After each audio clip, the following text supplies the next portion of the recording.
Good evening. Captain Retired Matt Edwards here from the Observation Post Group. I'm doing I try to do weekly broadcasts, I call them.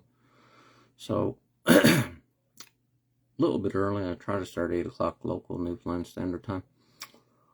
I'm going to give you the 3 items that I've discussed in my list that I have put into the files, and then I'll discuss altercation incident that don't leave me feeling too good about a visit to the member of Parliament office yesterday. So anyway, number 463. The Hansard in 1964 added more benefits for a small increase in the Canada Pension Plan contributions from 1.8 to 1.9%. So anyone who claims that Canada Pension Plan disability is a drag on the Canada Pension Plan is wrong, as the extra contribution was earmarked just for that purpose. Now what I'm talking about there is that when I was reading the 2002 Canada Pension Plan Disability Report, there were people that said, you should take that stupid Canada Pension Plan Disability out of the Canada Pension Plan. This is a pension plan. What is this doing here in the first place? Well, it just so happens that it was part of the original design.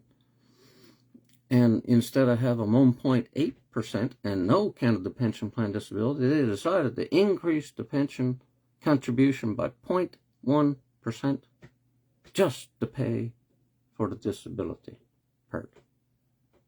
So don't give me that shit about looking down on the Canada Pension Plan disability. It's not a very good program anyway. I can attest to that, because you get it and you end up losing more money than you get in other stuff. Now, number 464. Why doesn't Canada Pension Plan Disability get approved when the disablement federal pension is approved if they are integrated? I'll give you my example. Got out of the military, got out of the public service in 2012. Got my Public Service Superannuation Act pension in 2012. Health Canada certifies the Public Service Superannuation Act pension. You had to be too disabled to do any job. Now that's the 3A definition of disability from both the CPPD policy and the Canada Pension Plan Disability, which uses a 3A definition. Now, they claim, because of bridging under these pensions, that they are integrated. Well, if they're integrated, why didn't I get my Canada Pension Plan Disability back in 2012? I had to apply 4 times. On the 4th application, I got approved, but on the 3rd application, they said, don't bother us anymore because you don't qualify. Now, I never opened that letter, unfortunately. I don't know how things would have turned out if I had opened that letter, but I didn't open it until 2016. And by then, I had been approved since November of 2014. Number 465. Did tendering ever get mentioned with respect to the RCMP Great West Life Long-Term Disability? Now, this is something that comes up every now and then. I saw a mention of tendering for the Service Income Support Insurance Plan, Policy 901-102. I think it was in 2003 in the Senate Ancien Capitan Veterans Affairs Committee. And they said at the time that they're doing such a good job that they're not going to bother to tender it. Now, the next time it came up, I think, was in 2008. And this time, they said, well, nobody else can do it, so Manulife has to do it. To which I respond, don't turn it off for the vulgarity, but go fuck yourself. I can point out to 4 federal government long-term disability plans. Sun Life administers the Sun Life Policy 12,500G. Great West Life administers the RCMP long-term disability. And Industrial Alliance administers the Public Service Management Insurance Plan. So don't tell me that Manulife is the only one around that can do it. It's just a lie. Now, when I was talking to the manager for the Sun Life policy, disability insurance plan for Treasury Board last week. I asked her if that plan had ever been tendered. She said no. I didn't expect it had been. Because if the CPPD plan hasn't been tendered, why would the other federal plans be tendered as well? Now, I forgot to ask her a very pertinent question.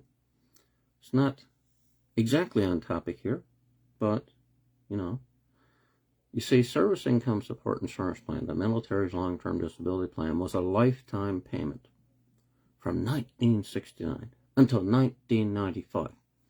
And that makes me wonder, was the Great West Life RCMP plan or the Sun Life policy, were they ever a lifetime payment? I think it's something that somebody should look into. Now, I've done the 3 issues that I was going to talk about from my list. Let me give you the gory details about the incident assault that I say happened yesterday. So I called on today's Tuesday. I called on Tuesday over to my member of Parliament's office. I got a person. I was shocked. I was talking to them for a bit, and then she said, well, I got to go answer another call. I'll put you on hold. Be right back. Well, the phone hung up on it. It was probably an accidental disconnect. It was my son John's birthday, so I decided I wasn't going to go over to the office right there. I would go over yesterday, the day after.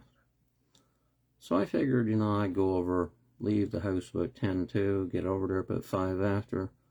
By then, the office should be open. I can go in and have a chat with them about how they have done nothing to try to help me get my problems with the government fixed. Nothing. Ever since Seamus Reagan got elected back in 2015, they have done zilch. Zero. In fact, they've been worse than just doing nothing. They've actively opposed everything that I brought to them. So I go over, knock on the door. Well, try to go in. It was locked. So, I said, Jesus, I wonder what's going on. Go back to the vehicle, pick up the cell phone, call them just on a whim. They answered. So I said, maybe they forgot to unlock the door, but they're up there. So I go back. The door's still locked.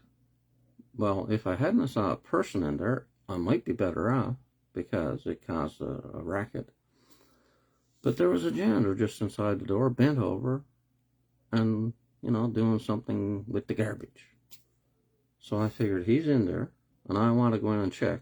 So I'll knock on the door. So I knock on the door, and he ignores me. So I knock on the door a heart louder, and he opens it up to see what I want. I said, can you tell me if the member of Parliament's office is open?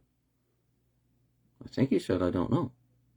Then I said, well, do you mind if I go up and check? Because I just phoned him, and, the door is still locked. No, you can't come in. And then he tried to shut the door. Now, out of reflex, I put my left foot in the door because I want to try to talk to him and reason with him and see if I could, get him to let me come in. Well, he slammed it harder. And then when I, pulled the door back a bit just so I could talk to him a bit more, I didn't try to go in. He then reached out and pushed me with both hands. Now, you see, I was on public property. I didn't try to enter the building, which I believe would have been okay because it's not private property. It's my member of Parliament's building, well, they're renting it, but it's, my representative, my political representative's building. And I wasn't going in for some nefarious purpose. I wasn't just wanting to check the fucking door upstairs. That's the only tenant, as far as I know, in the building. So I was so shocked, I just stopped and I looked at him and said, you just committed assault and battery on me. You're not supposed to lay hands on someone, without their consent. And I left, and I wasn't very fucking happy. So I go over and I call the office again, and I called them multiple times, and they didn't answer. I think they got me on ignore. So then I make a short video, and I upload it, and I tell the public, I'm not very happy about this. I feel like I was assaulted. Now, it was a minor altercation, no blood, no foul. But like I was typing this morning when I was doing a long post on it, what happens? I got vertigo. What happens if he had to push me, I had to fall over, I had to hit my head, and I had to get killed? He would have faced criminal charges for his assault on me, and I'd be dead. Now, what about if he had got hurt? Would he have got workers' compensation? I don't think so, because it's not in the scope of his job as a janitor to keep people out. He's not security. He's not the cops. He should have probably let me in, and if he really didn't like it, he could have called the cops himself. But no, he had to take matters into his own hands and push me, which was probably a reflex, just like my putting my foot in the door was a reflex. Because if I had it back, I probably wouldn't have done it. But in the meantime, this is not the first time I've had a bad incidents with a member of Parliament's office.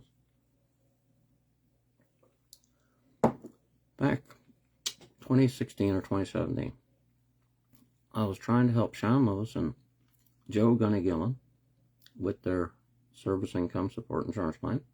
Now, they're not in my constituency and they're not in my riding, so they're down east. So I was down to the doctor's office. My doctor's in the east. So I decided, seeing I'm down here, I'll go in to see Nick Whalen's office. Go in, talk to the people that work for him. I'm there talking to him for a fair bit of time, and then out waltzes this fella and says, "Who are you?"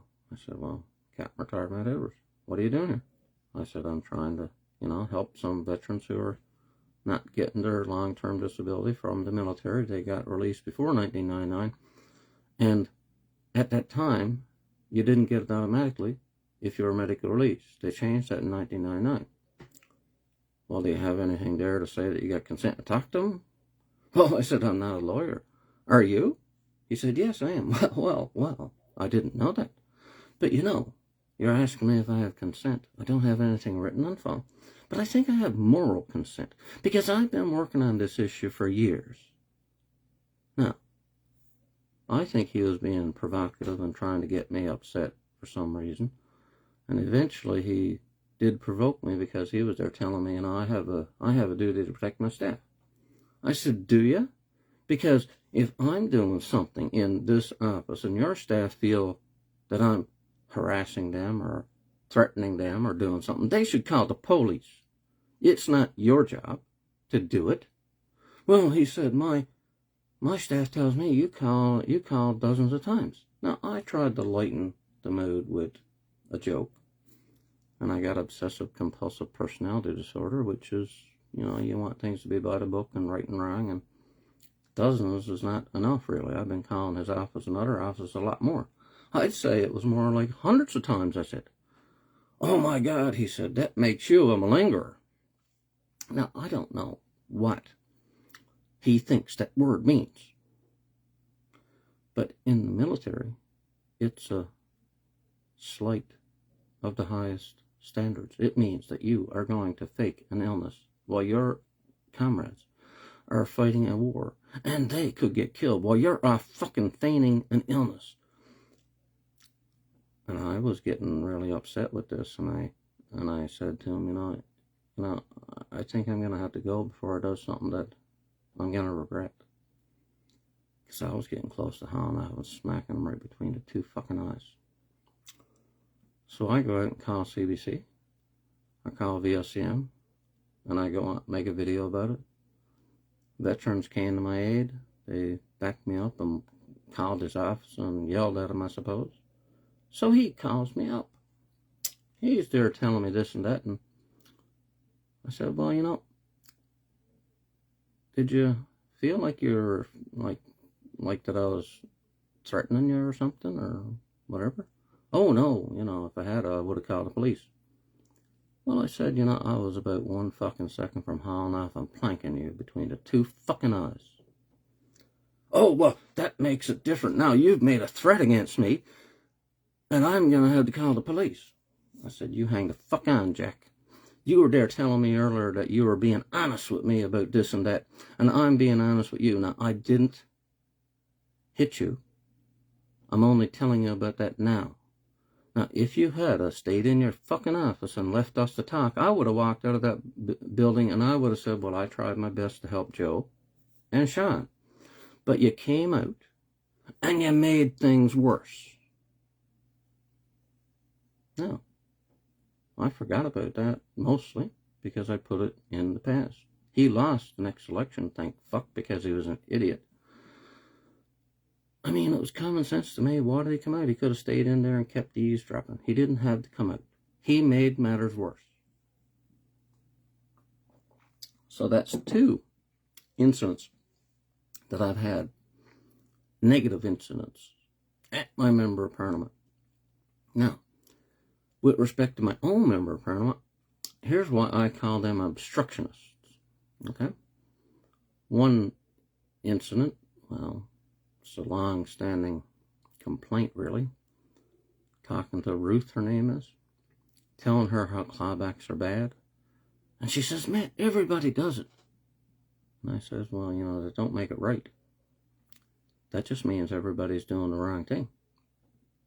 If everybody was going 130 in a 100 zone, and you decide to do it too, and the cop pulls you over, and then you get a ticket for doing 130 in a 100 zone, you can't get off by saying everybody else is doing it. I think it's a perfect analogy. That's one example. Now, I met with Seamus O'Regan at one point at an open house.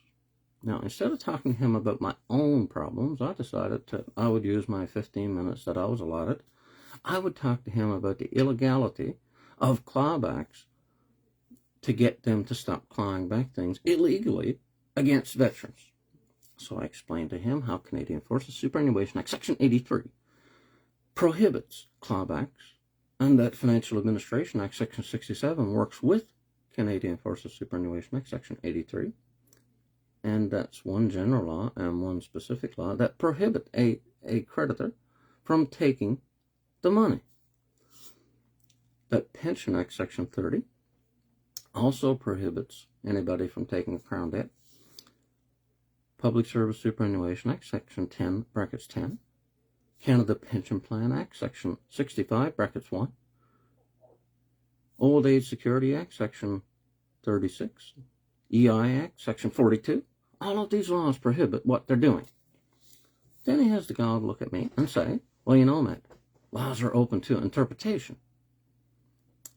Now, that's a phrase that's really gets under my skin. Why it gets under my skin is I had a meeting with a director from CRA back before I got fired for being disabled. I put in a grievance. The union wouldn't come represent me. And I told him he broke the law. And I said, here's the law you broke. Oh, this meeting is going to be canceled. You can't accuse me of committing a crime. Besides, the law is open to interpretation. So, I've always had a chip on my shoulder for that stupid fucking saying, the law is open to interpretation. Oh, don't get me wrong. It is. But it's open to interpretation by judges. Not a CRA director, and not a member of parliament. It's open if there's some question about a law, and it is vague, it is unclear.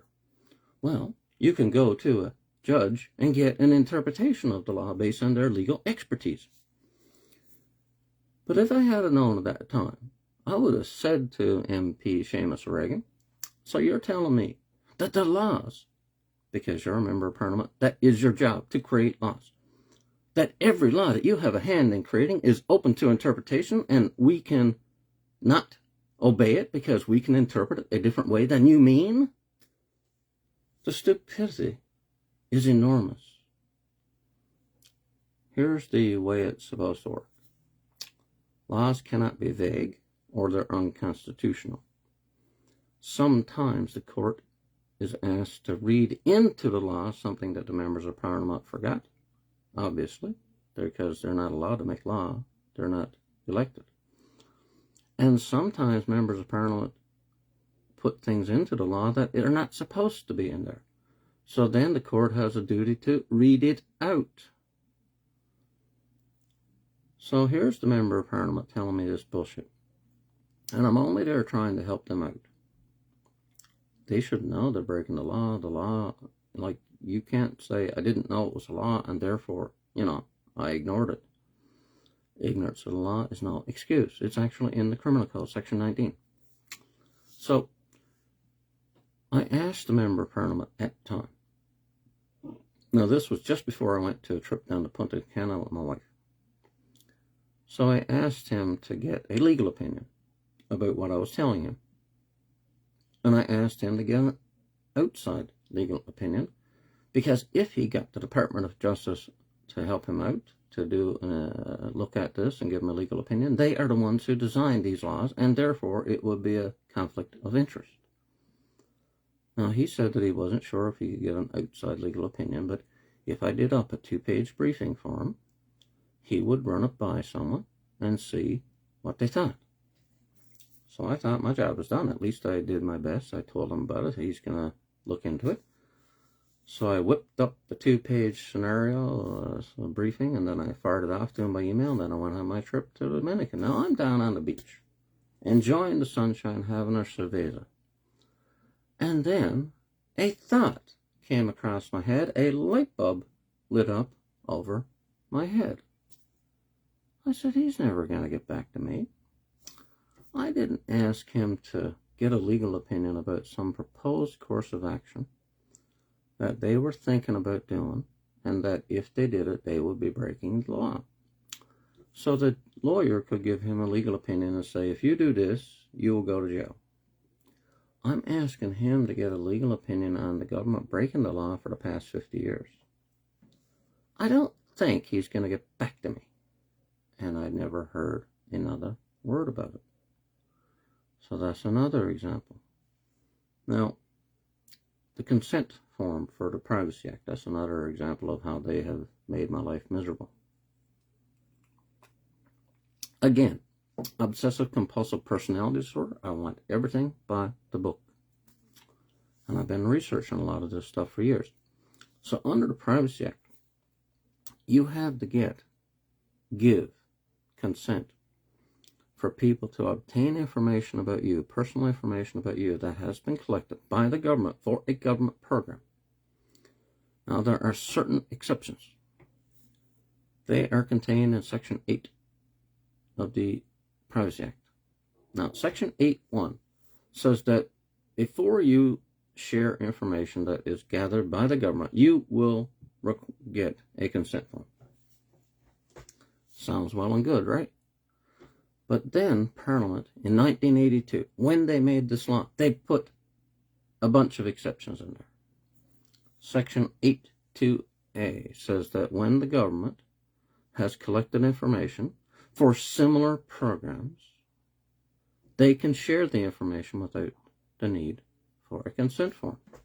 Now, that's relevant for the Service Income Support Insurance Plan and Veterans Affairs Income Replacement Benefits, because the government signed a program arrangement between the Department of National Defense and the Department of Veterans Affairs, and they said that they're going to integrate, they're going to coordinate with these programs.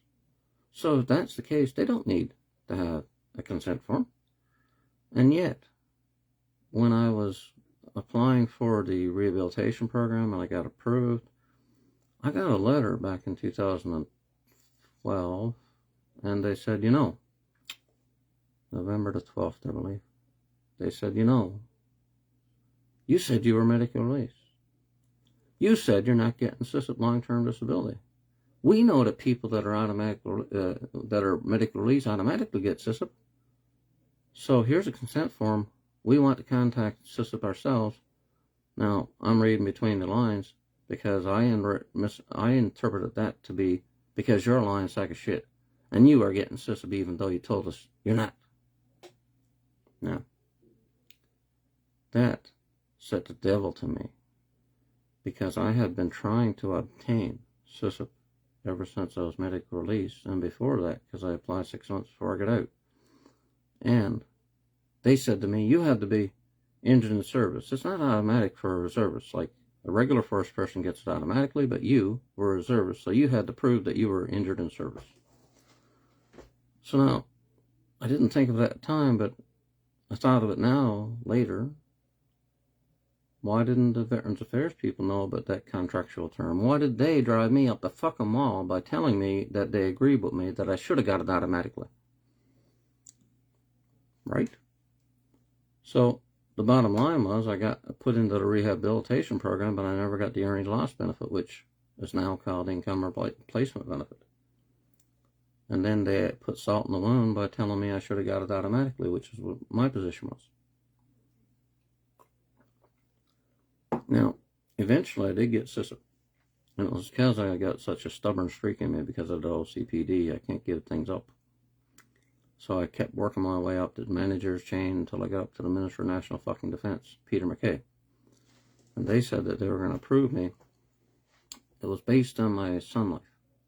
Whichever one that was paying me first, they would be considered a first payer. And because Sun Life started in 2009, and CPPD would have started in 2012, that they said Sun Life was a first payer, and then CPPD was going to pay me, and it was up to me to decide what to do about telling Sun Life. Now, I know that both of these insurances are non-indemnity and contributory, so I didn't tell Sun Life. It's none of their fucking business. In fact, Sun Life, or Manulife, tried to tell me at the very beginning, why are you bothering to apply? We're going to claw back to Sun Life. Anyway, you told us you're getting $3,300 a month from them, and our payment's only $2,025, so by the time we take $3,300 off, you're not going to get any payment. I said, if I told you to go fuck yourself today. I said, I had 2 jobs. I had 2 insurances, and you're telling me that if I have one insurance that's paying me, and then you're going to pay me another insurance, you'll take that into account, and then, well, if they do the same thing, then you'll take them into account, they'll take you into account. Now, despite having 2 jobs with 2 insurances, I'll get no fucking money. You go fuck yourself. I think I was very entitled to tell them to go fuck off. But that was their position. Right up until Peter MacKay intervened somehow. So now, they have never wanted to pay me. And eventually, it cut up. Because in 2016 or so, I went to the annual medical. I told the doctor I didn't want to be there, but I had scheduled the appointment for the medical. And I didn't notice until I was in the office about setting the consent form that, it gives them consent to talk to anybody. Now, what was holding things up before about my Canada pension plan being deducted at both CPPD and Sun Life was they said they want to talk to Sun Life, and I told them to go fuck themselves. Piss up a rope, I told them. Because I wasn't going to give consent. If they want to talk to them, go ahead. But I wasn't going to give them express consent. Go fucking ahead. You want to talk to them, go ahead. But I'm not going to help you. So when I went to the doctor's office in 2016, I accidentally gave them consent. Now that should have ended the double clawback. Because if they had looked at the fine print, they would have realized they had the consent that they were giving me so much shit about. But then, a year or so later, they gave me the medical thing. They sent me the thing back, the annual medical, 6 months after the last one, when they said, we want you to go for the next medical. I said, hang the fuck on. I just did one 6 months ago, and now you're here telling me I got to go do one again? They're annual medicals, you fucker. And I said, besides that, I'm not doing it, okay? I'm going to take it up with my Member of Parliament, who's the Minister of National Associate Minister of National Defence, and he's the Veterans Affairs, Minister of Veterans Affairs. And I'm going to try to get this annual medical thing fixed because it's a shame. It's disgusting. It's shameful what you do. In fact, Paul Franklin, Corporal or Master Corporal, got 2 legs blown off in Kabul in 2005. He's had a bunch of stories done about Manulife wanting him to prove that his legs didn't grow back. I don't remember if it was me that gave him that analogy, because that seems to be what they want to do, doing these annual medicals. But not after that. See, like I was telling the lady from Treasury Board when I was talking to her last week, I said, listen, whether it's a 1-page form that Sun Life sends me every year, or whether it's a medical that CPPD Manulife makes us go do, this amounts to a reapplication. You got approved for the first 2 years. They then decide whether or not you're going to get it past 2 years. So if they decide that you're going to get it at age 65, why are they bothering you every year? So basically it comes down to, in order to save money, they're hoping that you'll fail this exam or something. Now, both she and I also agreed about the fact that they want to see if you're still alive. Because if you answer the form, you're still alive. If you don't answer the form, you could be dead. Now, why do I bring up such a morbid point? Because I read it in the Department of Veterans Affairs internal audits about overpayments for the Pension Act. And they said it was a very tough job to try to collect a Pension Act overpayment after the veteran died. Well, no fucking kidding. Where are you going to get the money after the guy is dead? Who has the balls to go to the family, if there is any, and say, you owe us money because, you know, we paid after he died? So this is the mentality we're dealing with, okay? They don't want overpayments after we die. They don't want to pay us too much, so they claw things back. Now, I think I've waxed on enough about that. I got a point here I was going to mention. A couple of points, probably. The Pension Act. Section 25. Oh, well, listen, I'll mention, because it's related to what I was just talking about. I've had a couple of calls, so I'm getting a bit more active. I called the department, well, Treasury Board. Secretary spoke to that lady. A day or two after that, I called the Department of Justice. Now, why, Matt, would you call the Department of fucking Justice? Because I had been reviewing the affidavits from the Dennis Manoos class action, and I was fucking appalled at the lies that they put in there. If you lie on a sworn affidavit, you could go to jail, because that's a serious offense. It's not like just saying something off the top of your head or something. You put that on an official statement, put it into the judge, signed your name to it, that you attest this to be true. And I gave her a bunch of examples from it. It's not like I was just making shit up. For example, they tried to claim that the Crown Liabilities and Proceedings Act Section 9 applied, and therefore Dennis Manoos' class action should be thrown out because of the bar against lawsuits that was put into the Crown Liabilities and Proceedings Act. And they quoted Sardinas, Supreme Court of Canada, as their case citation. Now, what they conveniently left out in their lie or misstatement or mistruth was that the Sardinas case was about the government getting sued by a prisoner who got hurt in a jail when he fell off the roof, and they were negligent because he won a case about damages. Now, the government tried to pull a fast one, and they tried to say that the Canada Pension Plan disability that this person was getting, that is a pension, and Crown Liabilities and Proceedings Act Section 9 says that if you're getting a pension, then you can't sue the government because that wouldn't be fair. So, it got up to the Supreme Court of Canada. Excuse me. Getting a bit dry in throat here. So they analyzed the Canada Pension Plan disability. They said it's not paid on the basis of an event. It is paid on the basis of an insurance. That if the risk happens, and the risk being disability, then you get it. It is non-indemnity and contributory, so it is not compensating you for anything.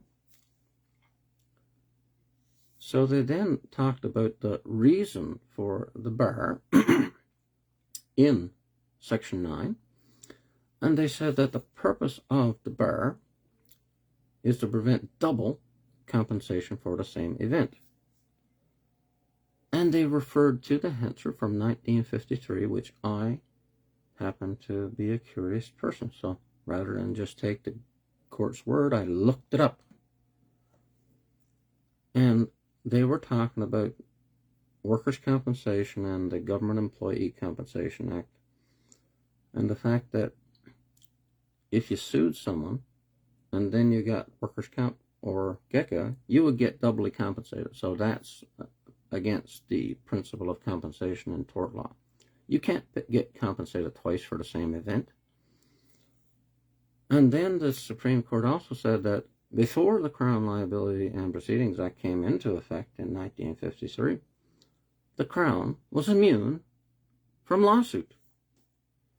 And the purpose of the act was to allow lawsuits to happen against the Crown, which we should scratch our head and say, that makes perfectly good sense. Why should the government be above the law? Right? But the Department of Justice was just looking at this bar against lawsuits, and they tried to pull a fast one and tried to ignore the spirit and intent, and they tried to get away on a technicality. Now, the Manouche case was started in 2007, ended in 2012, and the Sarvanis case ended in 2002. So the Department of Justice had 5 years to think about losing the Sarvanis case, and they ought to know about the spirit and intent of the Crown Liabilities and Proceedings Act, and they ought to know that there isn't an exchange of rights, the right to sue, like in workers' compensation and the CISA policy. Like with the Pension Act, you can't sue the government for the same event that where you got injured. And it has nothing to do with Crown Liabilities and Proceedings Act Section 9. It has to do with Section 116 of the Pension Act. Now, that's one prevention of double compensation within the very act we're talking about, the Pension Act. And then, in Section 25 of the Pension Act, they put a second protection for the government against double compensation, and they said that if you get paid compensation for the same event that causes the Pension Act pension, if the event was caused by a civilian, not the government, then they would take half of the award into account and reduce your pension. But if it was the government who was at fault, then you would lose 100% of the pension. Now, this is a very important point, because I can show how the Manouche judge was an idiot with Section 25. Because the Manouche judge, Justice Robin Burns, he stated that the Service Income Support Insurance Plan was an indemnity compensation for lost income. Now, Judge, if that was true, which it's not, remember the Sarvanis case? They said that the Canada Pension Plan disability was non-indemnity and contributory. And 4 years after that, there was a case in British Columbia called Soult's British Columbia Court of Appeal. And they said the RCMP Great West Life Long-Term Disability, based on the Sarvanis case, was also non-indemnity and contributory. And they also said the RCMP Superannuation Act pension is non-indemnity and contributory based on the Sarvanis case. So, the judge took it upon himself to ignore the fact that if he was right, the Department of Veterans Affairs would have taken CISA into account, instead of CISA taking the Pension Act into account. You see, Pension Act Section 25 would have applied if the judge was right. But, believe it or not, the government applied it properly. Because in Section 25, it says that anything that you contribute to yourself, you paid for, that doesn't qualify for a clawback. Logical, because that's how they come up with the non-indemnity and contributory thing. The contributory thing is the part that you paid for, right? So the upshot of all this stuff, I mean, it's crazy, all the stuff that the government's doing, and they painted themselves into a corner. They have been clawing stuff back illegally. It's against the common law. It's against statutory law. I'll give you another example real quick, because I'm getting right out here. The income replacement benefit is clawed back by veterans, claws back the Service Income Support Insurance Plan, Policy 901-102, by Veterans Affairs. But they didn't put it into the law. So what kind of a numbskull fucking move is that? If you want to take it into account and you're the government and you write laws, then you put it into the law. Somebody might challenge it later and it might get read out of the law, but they didn't put it in there. So can you imagine? I haven't even analyzed it. I've analyzed a lot of stuff, but how many billions of dollars will the government have to pay when this gets discovered? How embarrassing it would be for the government, because first of all, they didn't have the jurisdiction to do it, because, well, property and civil rights are covered under Section 9213 of the Constitution Act, which is the provincial jurisdiction. So if they wanted to take an insurance into account, they would have had to have the jurisdiction under the Constitution, which they don't. Now, Newfoundland has a law against insurance being intercepted by creditors. Section 27 of the Newfoundland Insurance Act. I think it could be 28. It's in the Act, okay? All of the other provinces probably have a similar law. And it's a good public policy law. Because if a creditor, say Ford, GM, you're a disabled person, you buy a car or truck, you run into financial difficulty and your only payments are your insurance and you can't pay, you default on your loan. Now, Ford or GM wants their money. They goes to court. They get a judgment enforcement order, and then they send it to the insurance company that's making the payment. Now, that can't happen because they can't do it under the law. Now, why is it a good public policy law? Because if a creditor took the money to satisfy a debt against some piece of property, then the person still has to live, and the only money they have coming in is insurance. So the courts would have ordered the money to be paid to the company, and then the person having no money would go to the provincial government, get on their hands and knees, and beg for welfare. So not allowing companies to take insurance is good for public policy because it saves on taxes. It saves on welfare. So Veterans Affairs is ignoring the provincial laws. So they didn't put it into the regulations that they could do it. They don't have the constitutional jurisdiction and is against provincial law. They don't have a leg to stand up. But you got members of Parliament, like my member of Parliament, saying the law is open to interpretation. Well, I'll sign off with this comment: go fuck yourself, Seamus O'Regan. Because a lawmaker should never say that to a person who's a voter, okay? They might think it's true. They might think it's logical. But what they're saying is that I'm not fit to be a member of Parliament.